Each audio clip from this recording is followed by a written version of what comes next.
Nindot ang ebanghelyo karon kay papiliun ta, apostle or disciple. Duha ka klase sa pagkasumusunod ni Kristo. Una, disciple. Ang meaning di ay sa disciple, student. Ug binase sa atong experience, diri rataman ang student. Wala nakaila sa teacher. Kay pag uli sa teacher, uli pud ta. Kay wala ta nagkuyog-kuyog sa teacher. Ug maunay nahitabo sa mga nagsunod ni Kristo diri sa ebanghelyo.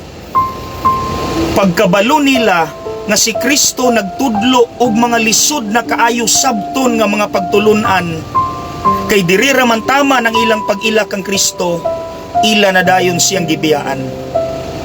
Sila mga disciples, apostle. Kining apostle wala lang nakat-on sa head level, kundili kay nagsigig kuyog-kuyog ni Kristo, nakailagyod sa ilang teacher. Rain or shine, ug mauni ang mga apostoles. Mautong sa dihang gipangutana sila ni Jesus, kamo mubiya ba usab kamo kanako? Unsay tubag sa mga apostles, Lord, asa man mi padulong kung biyaan ka namo, nga naa naman nimo tanan ang among gikinahanglan para maluwas mi.